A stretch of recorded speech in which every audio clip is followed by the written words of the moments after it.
मुंबईच्या बॉम्बे थिएटरमध्ये दिनांक 28 ऑगस्ट 1905 रोजी रसिकवर्य श्री गणेश श्रीकृष्ण तथा दादासाहेब खापर्डे यांच्या अध्यक्षतेखाली भरलं होतं. नाटक मंडळांचे संमेलन भरवावं, नाट्य व्यावसायिकांची वैचारिक देवाणघेवाण व्हावी, नाटक मंडळांच्या समस्या दूर व्हाव्यात, रंगभूमी व्यवसायाला स्थैर्य व प्रतिष्ठा लाभावी, नवी दिशा मिळावी, हा सांस्कृतिक प्रवाह सामाजिक उन्नतीसाठी, राष्ट्रीय जागृतीसाठी चैतन्यदायी ठरावा, मनोरंजनासाठी प्रभावी ठरावा, अशी कल्पना नाट्यप्रेमी श्री अनंत वामन बर्वे यांच्या मनात होती. त्यांच्या प्रयत्नानं पहिलं नाट्य संमेलन भरलं महाराष्ट्र नाटक मंडळाचं संमेलन या नावानं. एक मध्यवर्ती संस्था जन्माला आली. हीच आता नव्यानं असलेली संस्था म्हणजेच अखिल भारतीय मराठी नाट्य परिषद.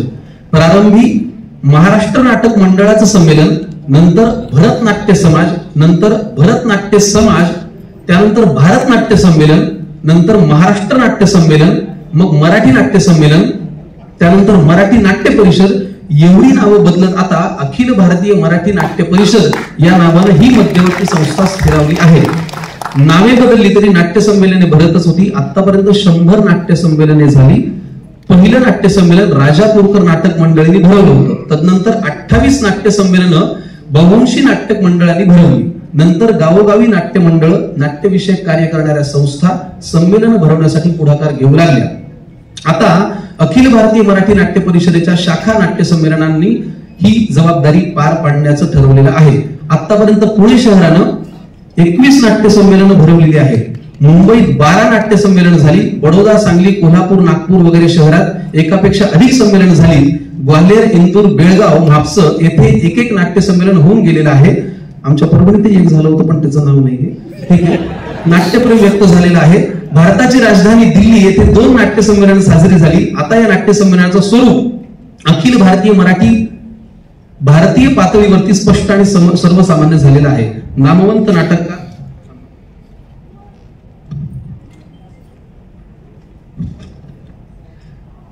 नाटककार, गायक, कलावंत, गद्यश्रेष्ठ कलावंत, विनोदी अभिनेते, कुशल निर्माते, जाणकार, संगीत दिग्दर्शक, गीतकार, रसिक, विद्वान इत्यादी निवड नाट्य संमेलनांच्या अध्यक्षपदी इत्यादी लोकांची झालेली आहे.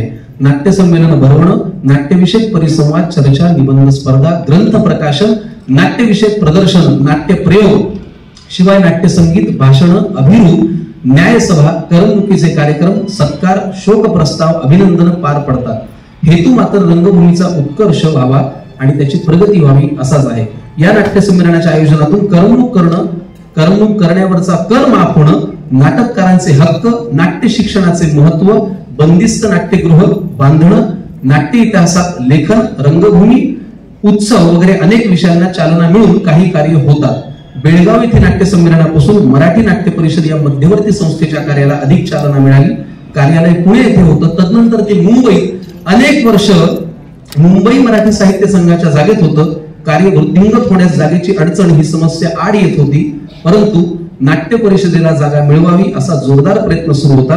कार्यचालना मात्र दमदार सुरू होती. बालगंधर्व आणि केशवराव दाते यांचा अमृत महोत्सव, नाट्य शिबिरे, व्याख्यानमाला, वादन, गायन यांच्या विशेष स्पर्धा आणि प्रशिक्षण, संगीत, रंगभूमी शताब्दी, नाट्य संमेलन, नाट्यभूमी, नियतकालिकाचे प्रकाशन, कलावंत मेळावा, निबंध स्पर्धा, रंगभूमी दिन अशा अनेक उपक्रमांमुळे नाट्य परिषद नावारूपास आली.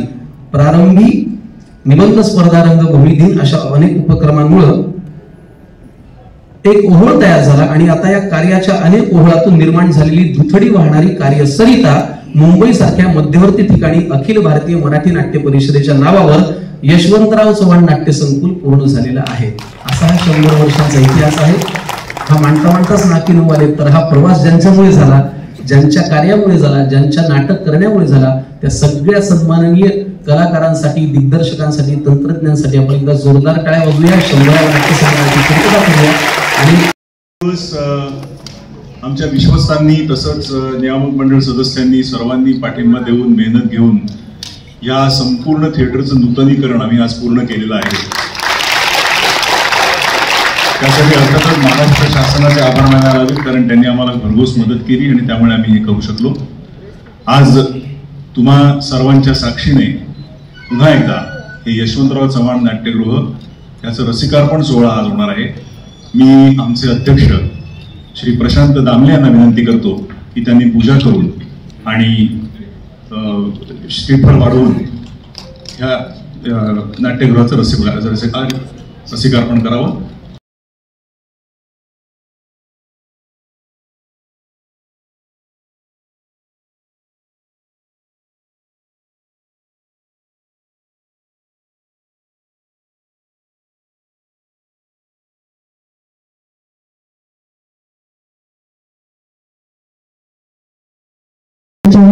देवरायांच्या प्रतिमेस पुष्पहार अर्पण करून त्याचप्रमाणे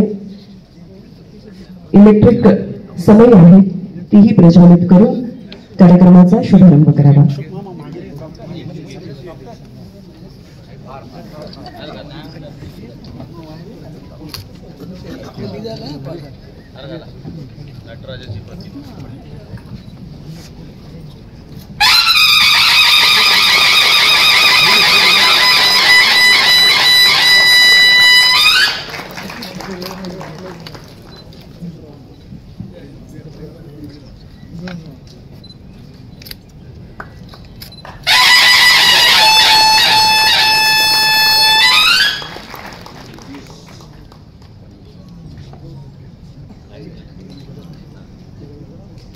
त्यांना विनंती करते त्याचबरोबर अशोकजी सराफ दोन्ही आपल्या आजच्या सन्मानार्थीला विनंती आहे आपण बटन दाबून या ठिकाणी दीप प्रज्वलित करावे.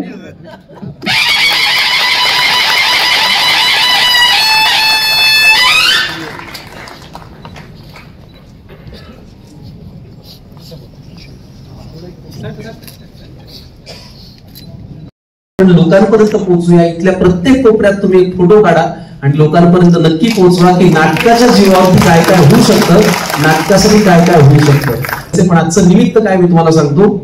मराठी रंगभूमीची मध्यवर्ती संघटना अखिल भारतीय मराठी नाट्य परिषद नाटककार गोविंद बल्लाळ देवळ स्मृती दिन व पुरस्कार वितरण आणि यशवंतराव चव्हाण नाट्य संकुलाचा रसिकार्पण समारंभ दिनांक 14 जून 2024. मी आलेल्या सगळ्याच मान्यवरांचं स्वागत करतो. अध्यक्ष प्रशांतजी दामले इथे आहेत, मी त्यांचंही फार मनापासून स्वागत करतो. लोटके सर आहेत, सगळ्या समितीचं मनापासून स्वागत करतो. दोन्ही टाळ्यांनी आपण या सगळ्या समितींना आलेल्या मान्यवरांना शुभेच्छा दिल्या.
शिक्षण म्हणजे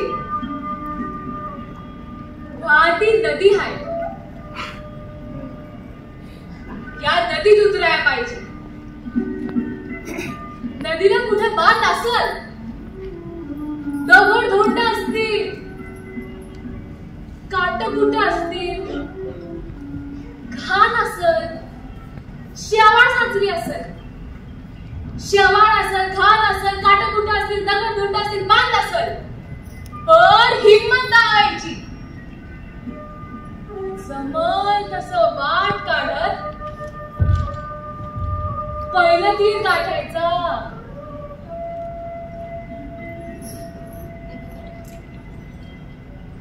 आणि एकदा का पहिलं तीर गाठला की समोर दिसल मोकळा भार. आणि ते दिसलं की डोळे बंद करून मोठ्यानं श्वास घ्यायचा आणि शाळेतली प्रार्थना म्हणायची.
छान रंगला.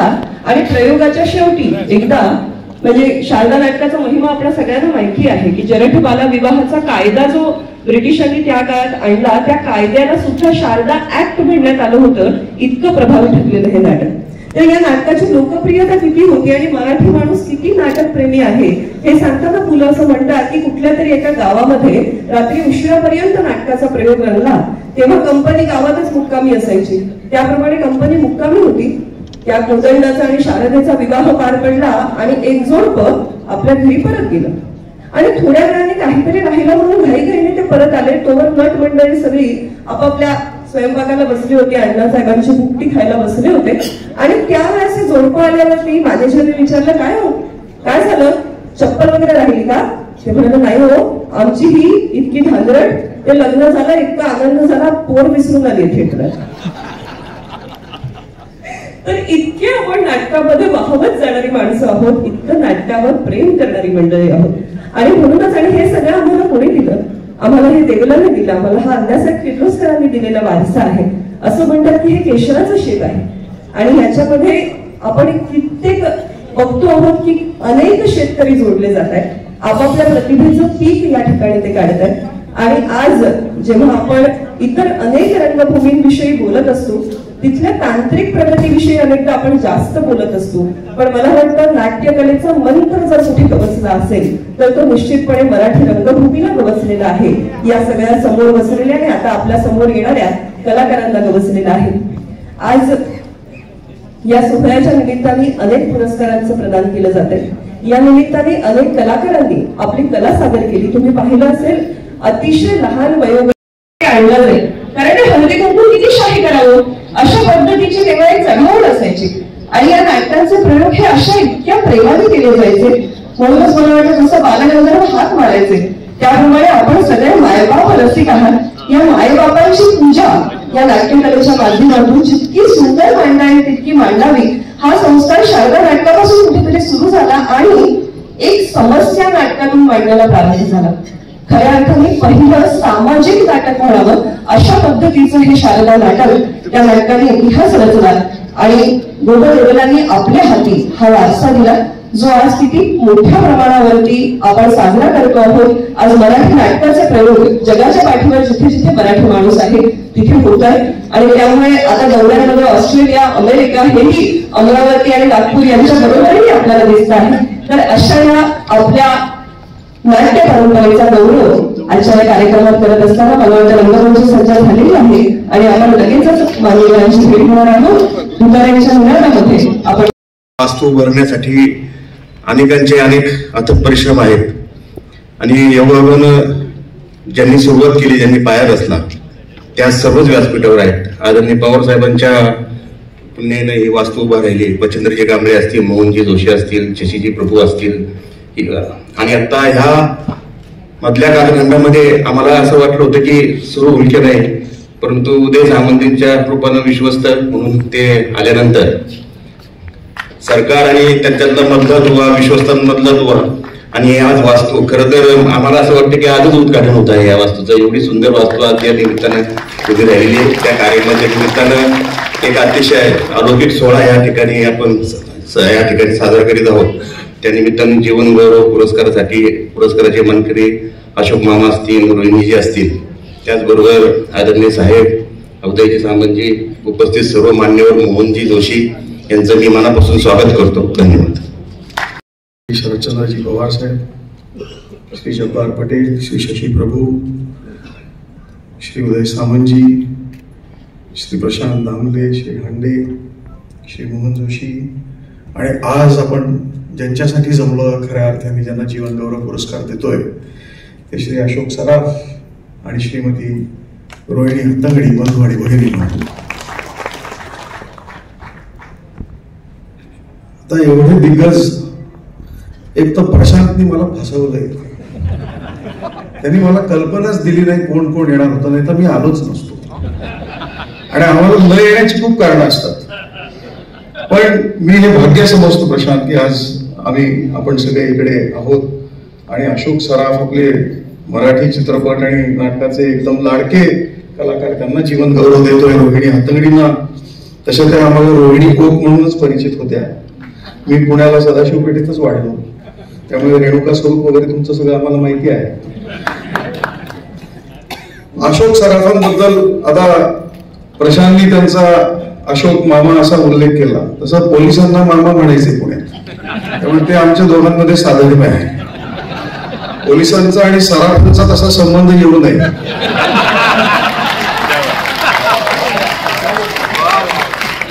म्हणजे सराफांना त्रास होतो, पण या सराफांना आज त्रास होत नाही. त्यांचा गौरव करण्यासाठी पोलीस आयुक्त म्हणून मी इकडे उपस्थित आहे.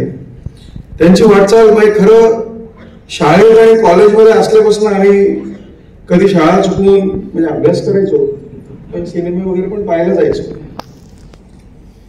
पुण्यामध्ये आम्ही भरतनाट्य मंदिर, बालगंधर्व रंग मंदिर आणि टिळक स्मारक मंदिर याचा जर तुम्ही त्रिकोण काढला तर त्या बेसच्या सेंटरला सदाशिव पेठेत राहत होतो. त्यामुळे तुम्हा लोकांना चुकवायचं म्हणलं तरी चुकवणं शक्य नव्हतं. 1998 पासून अशोक सराफांनी महाराष्ट्राची जी अशी ही बनवाबनवी सुरू केली, त्यानंतर त्यांनी जो अफलातून धूमधडाका घातला महाराष्ट्रात, त्याची खरं तर तोड नाही.